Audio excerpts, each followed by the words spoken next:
شیر ڈھونڈا ہے، شیر نے چھلانگ لگائی ہے تو میرے ہوش اونچوں کو جو ٹوٹا پڑتا تھا، جو دوست کی چھوٹی ہڈیاں کھاتا تھا، اس کی غیرت نے اجازت نہ دی، اس کی وفاداری نے اجازت نہ دی، یار جس کے گھر جاتا ہوں اسی کے ساتھ وفاداری نہ کروں، اسی کے ساتھ غداری نہ جاؤں، اسی کے رابطی نہ کروں، اسی کے آمد نہ کروں۔ اللہ اکبر، اتنا سوچنا تھا جیسے شیر اس کائنوں پر توڑ لگا رہا ہے، حملہ کرتا ہے، ادھر سے شیر نے چھلانگ بھری، ادھر سے کتے نے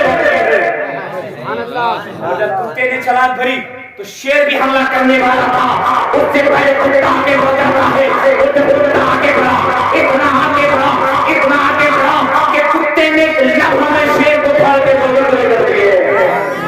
جب تک ٹکڑے کر دیے تو ان کے امام کی نگاہ پڑی تو میرا امام کہتا ہے وہ کیا دبے جس پہ ہو حمایت کا پنجہ تیرا، وہ کیا دبے جس پہ ہو حمایت کا پنجہ تیرا، شیر کو کھونے میں جاتا نہیں کتا کے۔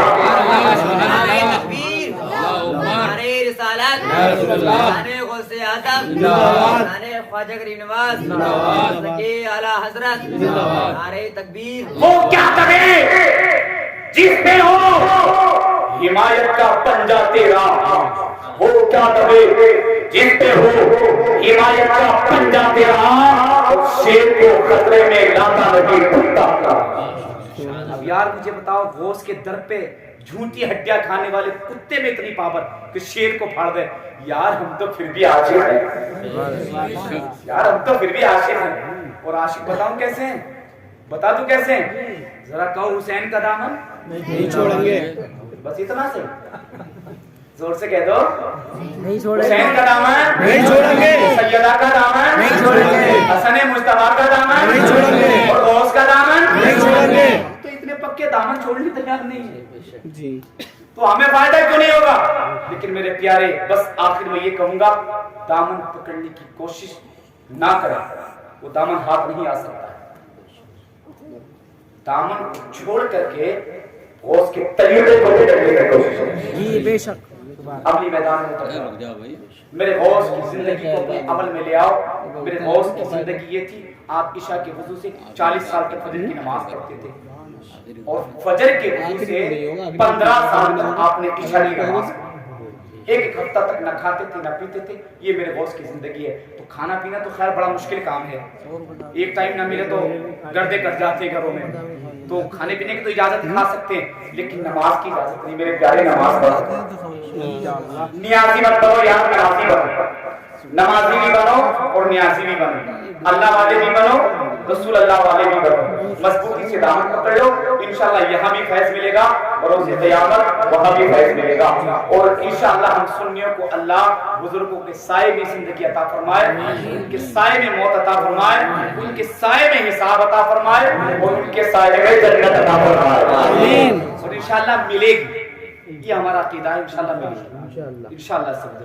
بس اگلی میدان میں اتر جاؤ، نمازوں کی پابندی کرو، وقت کچھ کہنے کی اجازت نہیں دیتا، بات ختم کرتے ہیں۔ اللہ ہمیں عمل کی توفیق عطا فرمائے، استغفر اللہ ربی من کل ذنب واتوب الیہ وما توفیقی الا باللہ۔ السلام علیکم۔